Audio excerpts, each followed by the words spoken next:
All right, so homework question. Let me know which one you have, and we go from there. We go over some, but not all of them.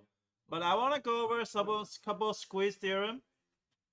Okay, squeeze theorem for this particular one is limit as x approach infinity of 1 over x sine of 2x. This one's different than the one on the thing. Yes.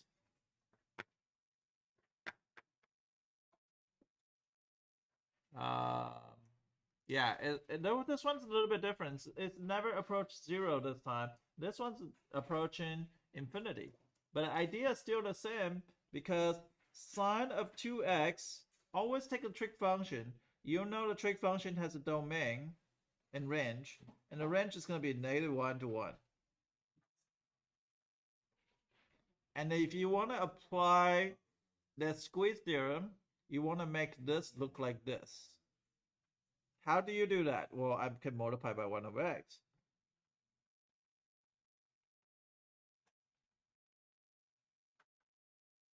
And then you can say limit x approach infinity of -1 over x is equal to what? 0. Limit x approach to infinity of 1 over x is equal to 0.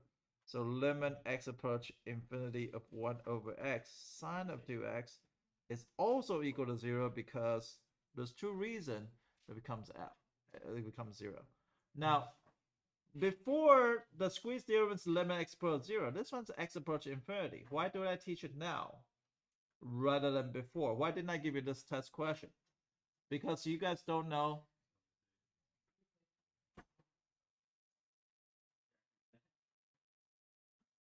Tony, you need to get to here on time, man. Okay, limit x approach to 0 here, that it's going to become 0. Now, this is a great thing because before it was limit x approach 0. Now it's x approach infinity. But the rules still follow. So you guys need to learn how to use decimals because decimal is going to give you something like this. Look at this beautiful graph. It's bounded by 1 over x and -1 over x. And do you see that without this, you cannot tell what's going on. Without this boundary, you will not be able to tell this what's going on. Once you click the boundary, you see that instead of going towards 0, it's squeezed. Now it's squeezed going to infinite. See this? It looks like almost practically the same line, right? Wait. No. They will squeeze because 1 over x and 1 over x is going to 0. -1 over x is also going to 0. So eventually this line is going to 0 due to squeeze theorem. Phenomenal math here. If you look at this, it's beautiful. It's not just approaching 0. It's actually work approaching infinite. Okay. Next question from your homework.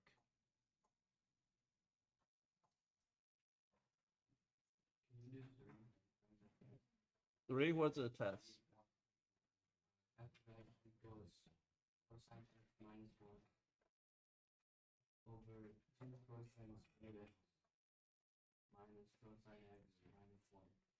Okay, so this one is called remove discontinuity and non-remove discontinuity. I would just factor it.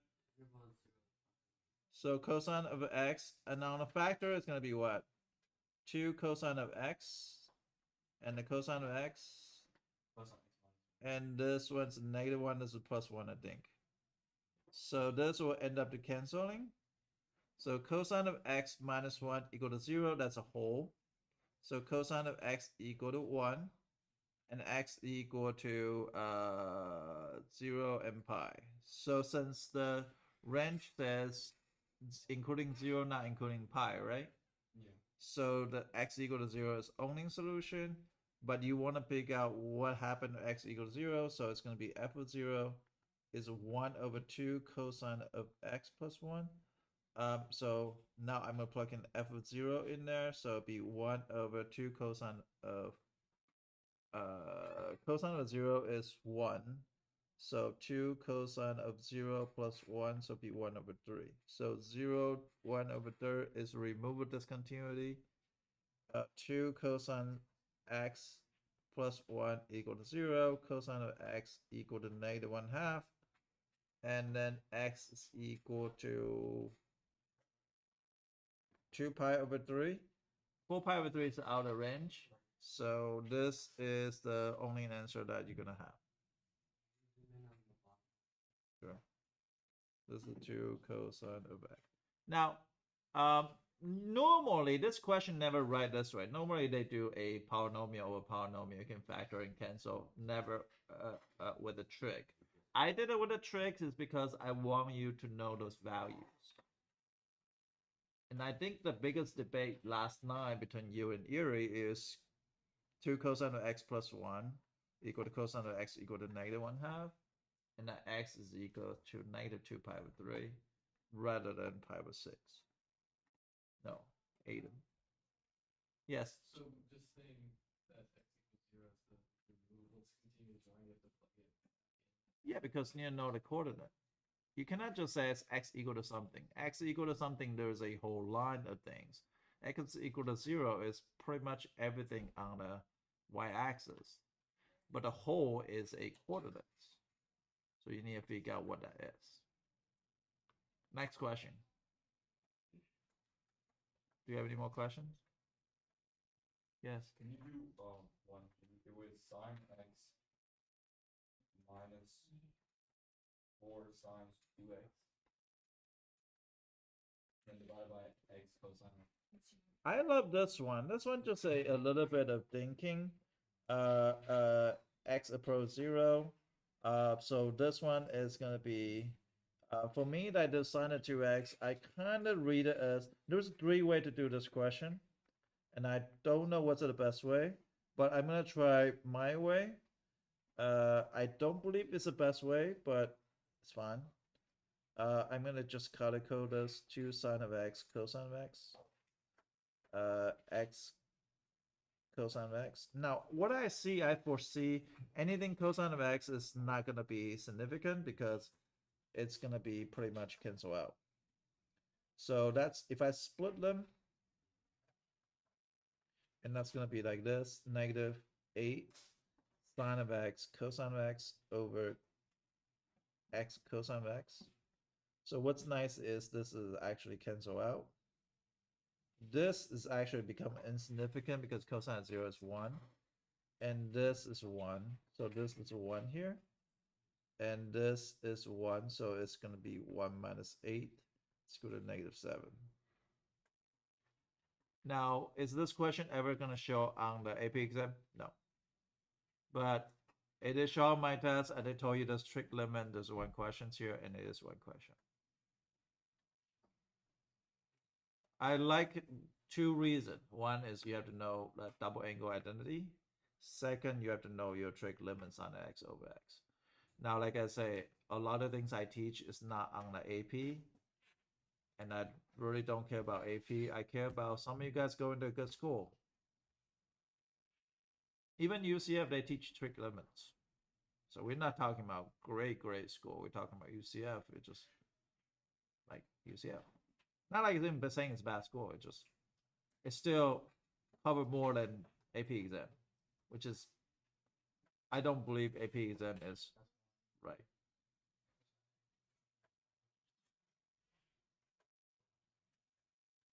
Next, one more question before I go. Yes. For the one with finding the asymptotes for C and D, what I couldn't figure. Horizontal asymptote? Yeah. Can you tell me the function? 3 minus 6 e to the x. 3 minus 6 e to the x. Over 4 e to the x minus 6. Okay, so first of all, you have to set the bottom equal to 0.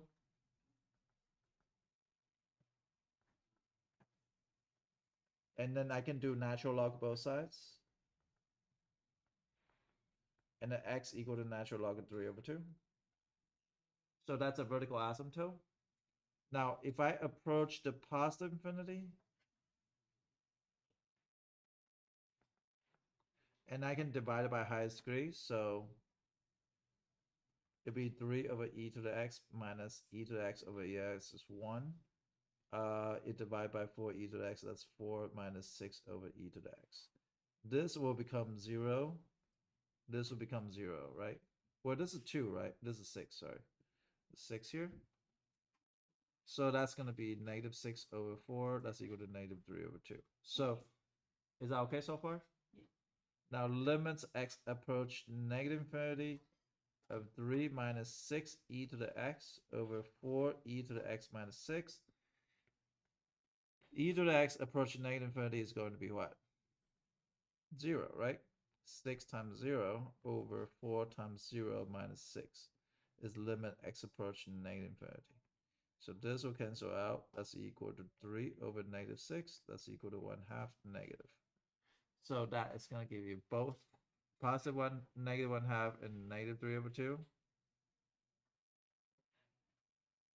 This is all like this type of content, so for negative infinities, we just replace the e of x with 0. Yeah, because e to the x when they reach negative infinity is going to be 0, according to graph. Yeah. Do you have questions? I wanted. Yeah, we can.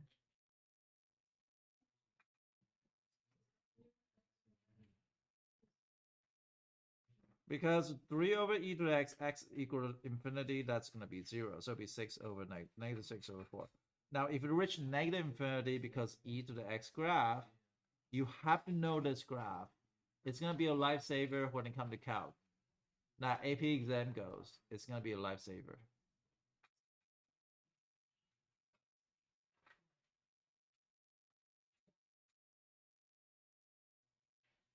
Okay, can I start talking about derivative now? Okay.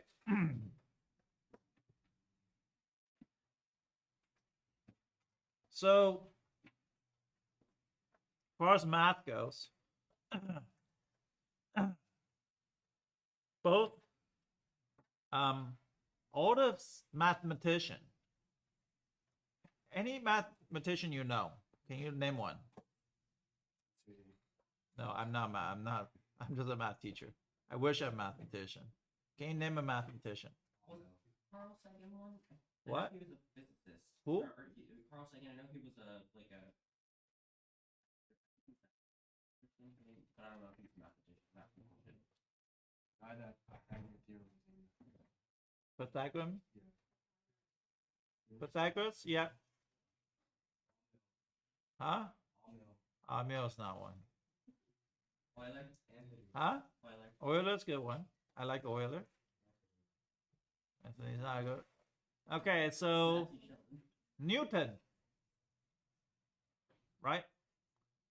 By the way, who invented calculus? Isaac Newton. And then there was a second person, actually, nobody know about him. His name is Leibniz. Okay? Leibniz and Newton. But the funny things back then, right? All the mathematicians, scientists, all the people believe in God back then. That's very interesting. Because in 400, now, like, you look at scientists, a lot of people don't believe in God. But back then, 400 years ago, 500 years ago, they all believe in God. Because most of the famous mathematicians are from Europe, and most of the people that is upscale, they all believe in God. So, Newton is one of them. That so I get this information from a student. I don't know if it's 100% true, but I thought it's quite interesting. Because he's a student of my friend. My friend teach mathematical history in Valencia. His name is Roy Jones. He's a professor in Valencia. He also teaches in Cypress Creek. And he teach BC Calc. I teach AB Calc. So we don't have a lot of overlap. But he did say something about, for example, if you go into a look at this that says Newton was trying to find heaven in the space, and he think that heaven is located somewhere in space. After he die, he's gonna go there. So he's looking through a telescope everywhere on the sky, and he's trying to discover where is everything is. Discover different planet, Saturn, Jupiter, Mercury, all those planets. But he realized that all the planets are moving. So while he's trying to find the gate of heaven, he started discovering new things on the space. He's trying to find out, well, Jupiter is in here, and the next day is over there, and a day after that, 2 months later, he observes it's in a different place. So he had to find the one thing that come up in his head is he had to find the speed of the planet. He believed that if he find that, he can find the key to go in to find the location of heaven. So that's what it's looking for. Now let's talk about velocity. That Mr. Green will teach you. Sorry, we're throwing shades. That's okay. We're a friend to each other. I bought him pizza before. So we are best friends.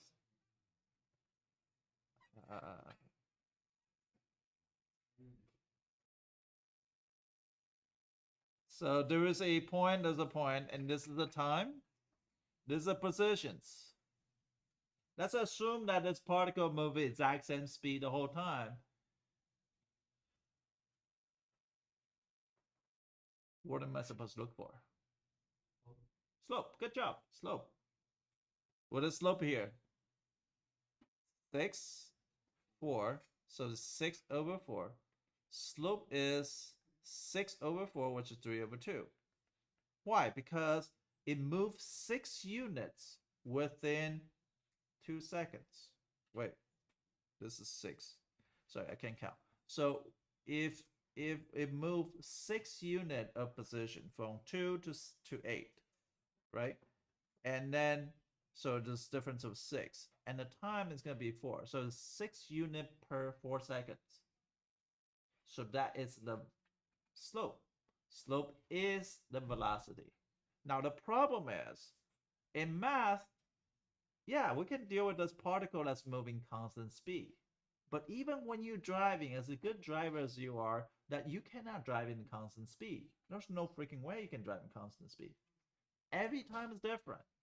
When you get pulled over in a pop-car violin driving 75 miles per hour, that is a different type of speed as opposed of this type of speed. This is a constant speed.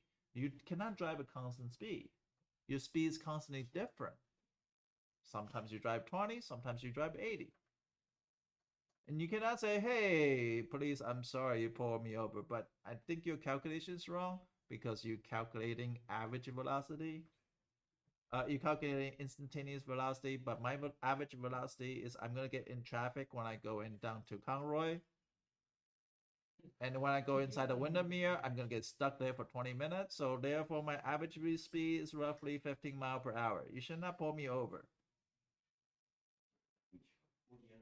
Sir, give me a registration and and things, please. Right? So it doesn't matter. So this is called a average velocity.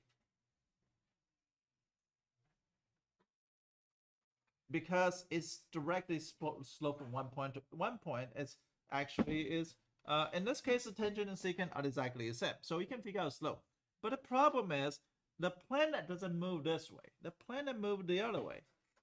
How the planet move? Elliptical, right? So let's just say if I have something like this, hey, I need to find out the speed at this moment. How fast the speed is moving at this current time. We can find the equation of elliptical equation. It's actually not hard. You learn that in pre-calc. If you go to conic section, you can find the equation of elliptical.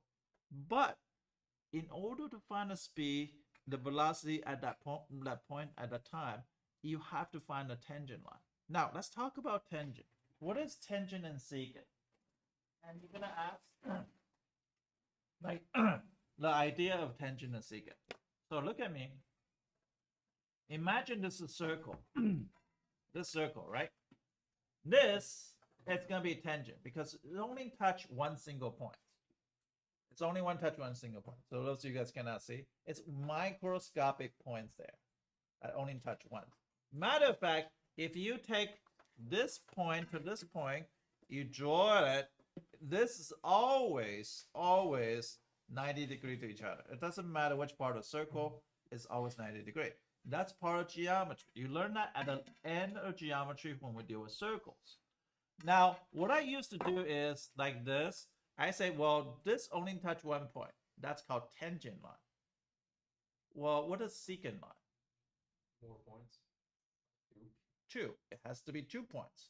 So what I used to do is take a pencil, I just stab through the things to try to make a point. To try to make sure that you know it connect 2 points. If you connect 2 points, that's called a secant line rather than tangent line. So right now we're going to talk about secant versus tangent. This is very crucial. I think Rajesh kind of did that before on the board and tried to say, oh, I find out how this works. But I'm going to show you how this actually works. Not saying you did it wrong. You actually did pretty good for what your understanding is. Now, let's just imagine that I have a graph. Now, we're going to talk about secant versus tangent now.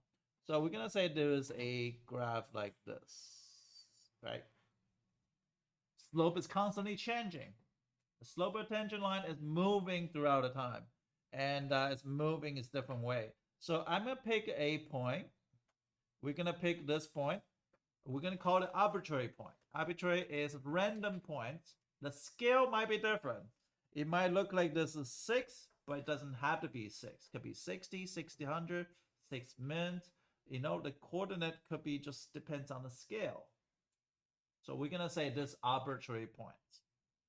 It could be any points on the graph. Now, this particular point, I'm going to give it coordinates. Now, we're going to call this function f of x. And this coordinate, we're going to call it what? Well, we're going to say this is an x. If that's an x, what would be this coordinate? What? Almost. What? Almost. X of f of x. Is that okay? And that's this. Is that all right? We're going to pick another arbitrary point that's a little bit further down. How far down? It has some type of h distance down. So we're going to say this is going to be h. H here. So what will be this new coordinate? What will be the new x value there? If that distance is h. Kaiwan, you are a genius. You should score a 5 on AP exam. Kaiwan, I have faith in you. If you score a 5, I'm going to throw the biggest party. Yeah. Yeah. You're going to get a 5. Okay, so now obviously we have a new coordinate here. This is the new coordinate. What's in this new coordinate? X plus h and the f of x plus h. Does that make sense? Now, your goal is, well, when we talk about goals, what's your favorite color? Blue or red? Let's do blue, okay?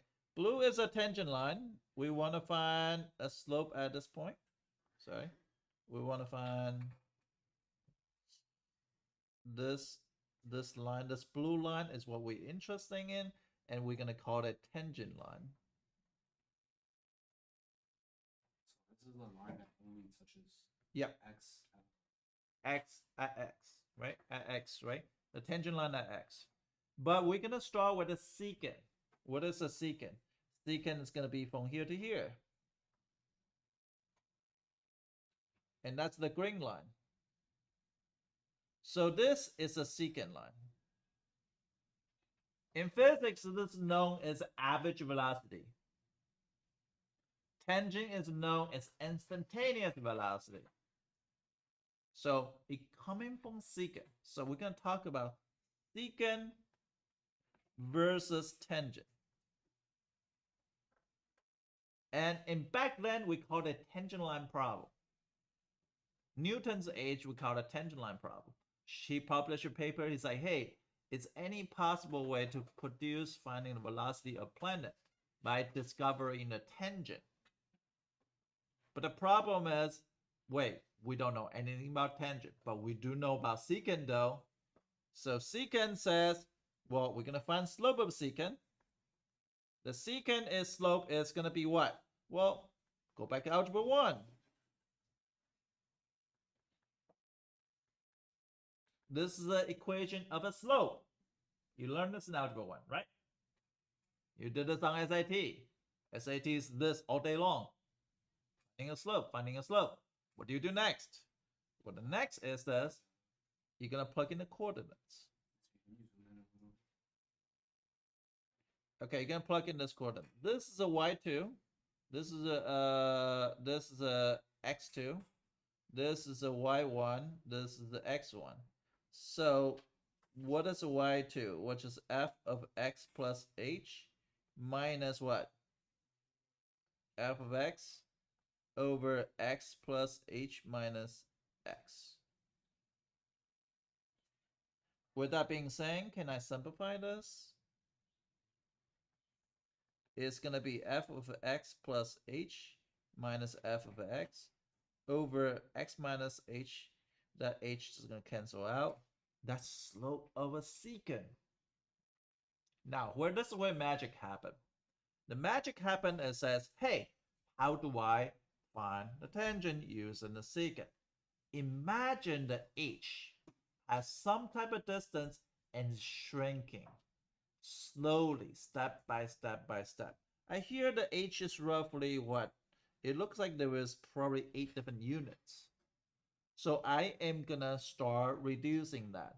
I'm gonna start going to the 7. So I'm gonna draw another green line based on this point and this point, and I'm gonna draw a green line. I'm gonna go in from this to this. So that secant is very closer to tangent now. I'm gonna do one more. I'm gonna do a few more. I'm gonna go to halfway. I'm gonna go here, and I'm gonna draw. Now there's still 2 lines of the equation. If you realize, that's still 2 lines. So that green line is start reducing, right? And when you get down to this 2 unit apart, even though you cannot tell, but it still intersect 2 points. It still intersect 2 points. Eventually, they're gonna get very close to the blue line. Very, very close. But the problem when they get a blue line, that's gonna be 0 over 0. Why? Then we say, well, what is m of tangent, which is we're interesting in. The only thing is limits h approach 0, and that's f of x plus h minus f of x over h.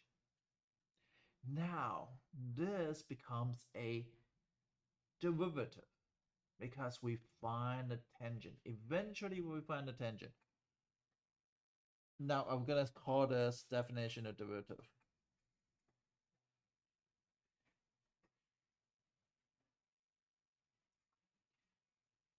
F prime of x is equal to limits as h approach 0 of f x plus h minus f of x over h. Okay, so that is the first thing that we're gonna learn is to take in derivative using definition derivative. You guys are learning physics right now. You probably know an easy way to take a derivative, but I'm gonna tell you right now. I'm gonna restrict you to use it definition and take a derivative. Definition of derivative to take a derivative. I don't want you to use power rule just because I want you to understand this. I want you to understand the beauty of this. Now you're gonna say, well, what the hell is this guy's drawing? Well, you know what? I don't draw as good. You can always go play with it here. You can go down to calculus and they have a built-in secant line. And we're gonna call this function as 1/2 x squared. It looks like this. Now let's just say I wanna have 1, and see that secant line? Do you see that slope is changing? Do you see that m is changing?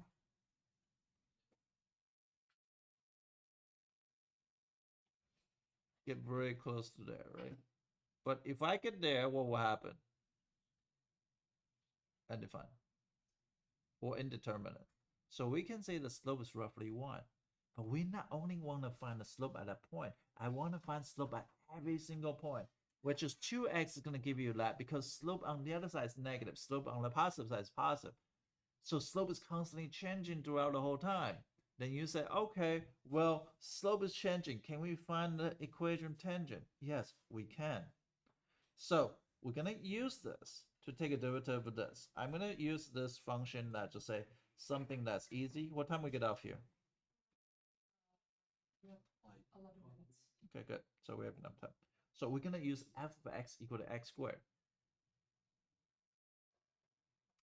And I'm going to say, hey, the first goal is A. Can you find the derivative? The second goal is, can you find equation tangent line?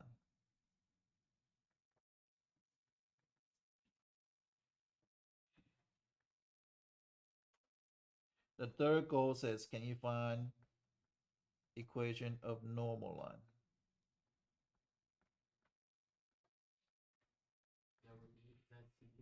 At x equal to 3 and at x equal to 3.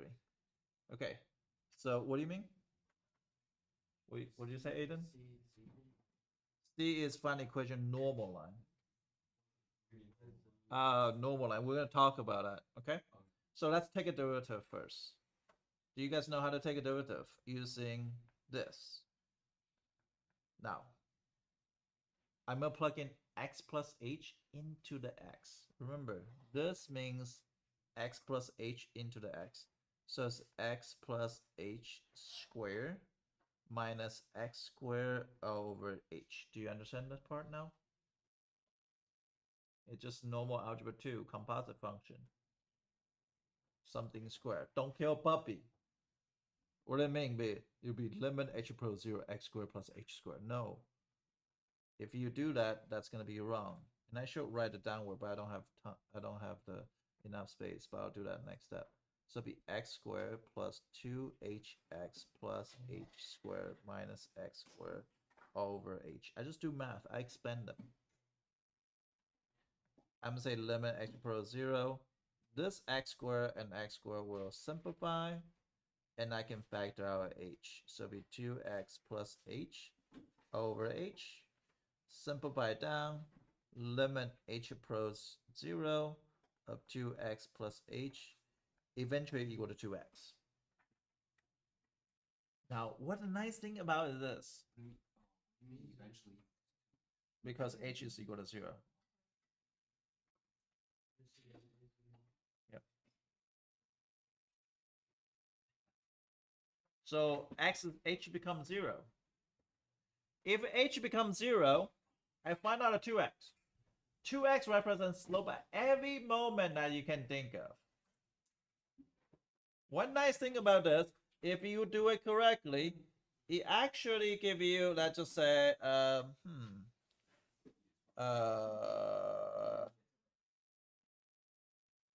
sorry, I'll give it back. I'll come back here.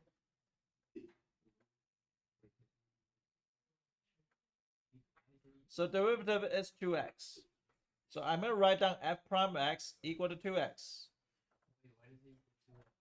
Because h approach 0. So I'm going to substitute h is 0. And 2x is just 2x. There's nothing I can change anymore. When you find this equation, it's saying that every single point, no matter what, like the tangent line touches, it's always the slope is 2x. Slope is 2x, but depending on what the x value is, right? If x is 1, so Simon's asking a good question. If x is equal to 1, my slope is going to be 2. But if x is equal to -1, my slope is going to be -2. So it really depends on what x value is given to you. So it's constantly changing. Okay, constantly changing. So this is a beautiful part of this. Then they say, okay, find equation tangent line. Well, x equal to 3. Well, can I figure out what is the y value is? Well, I would say equation tangent line is always this format. This is my favorite form of a line. You need to find out this information, which is giving 3. You need to find out this information, which is you can plug in original function. And lastly, you need to find this information here. If you find those 3 information, 1, 2, 3, you can find equation line. You always give it 1. So then how do you find out the y1? Can I just plug in 3 into the original equation? Does that make sense? Can I figure out a slope? Well, slope is 2x. So f prime of 3 is equal to 2 times 3 is equal to 6. Is that okay? So y minus 6 is equal to, I'm sorry, that's not y minus 6, y minus 9. Equal to 6, because that's the slope, x minus 3. And that's the equation tangent line.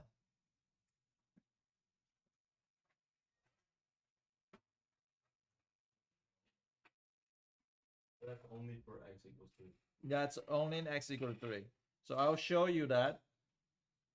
That just say if I have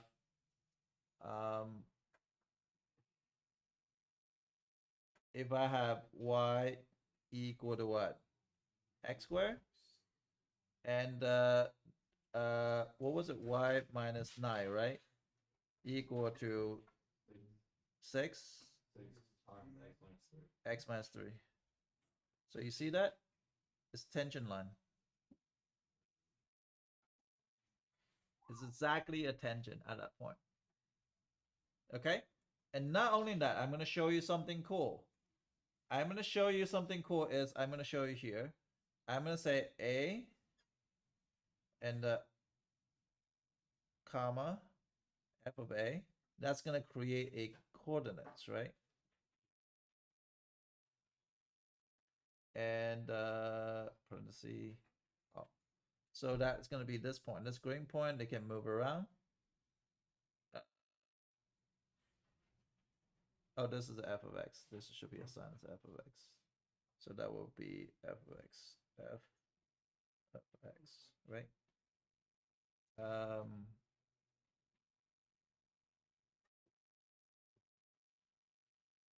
And now there's going to be the point on here, right? Now remember, it's going to be y minus f of a, which is the y value, equal to f prime, which is derivative, and a, which is any a value, times x minus a.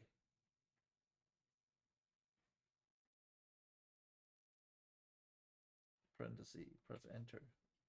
So what happened is going to give you this.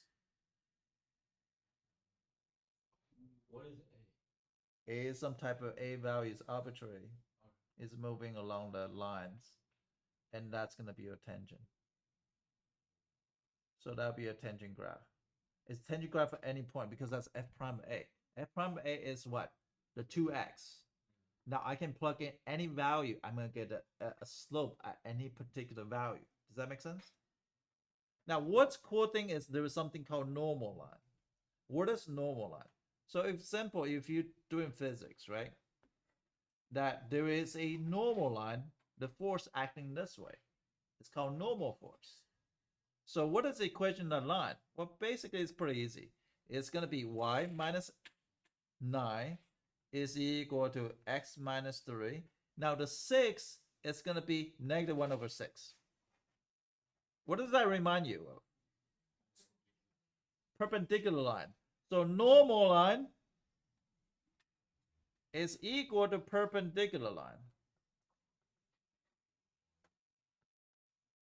And there you go. This is your equation of 3 different things. So here's the things. F of x equal to square root of x. I want you to find f prime of x using definition of derivative. B, I want you to find Find equation tension line.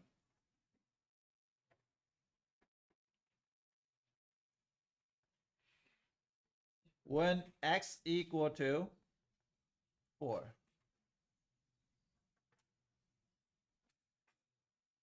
When x equal to 4. What time we leave? In a minute. 02?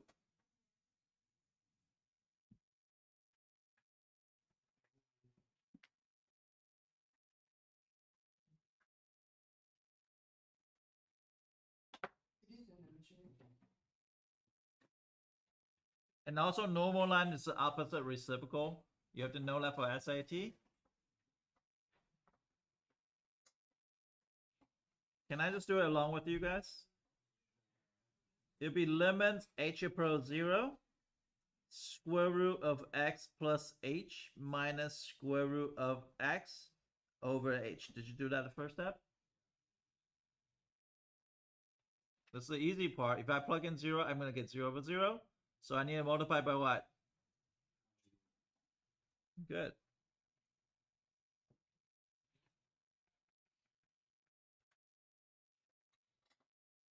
If I do that, it's going to be limit approach 0 is x plus h minus x, I think. Left the h times square root of x plus h plus square root of x. Do you remember this? Can I simplify the x and negative x? Can I simplify the h and h? That's going to be 1. Can h approach 0? 1 over 2 root x.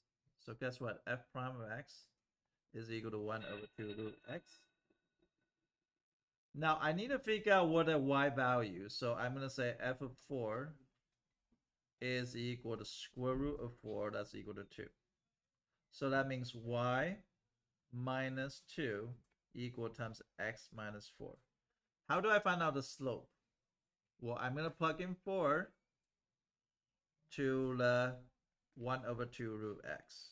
So if I plug in 4, that's equal to 1 over 2 root 4, which is 1 over 4. So then all I got to do is 1 minus 2 equal to 1 over 4 times x minus 4. That's the equation tangent line. And if I want to find out equation normal line, guess what? Negative 4. And that's it. This is normal line. And this is the tangent line. And that's it.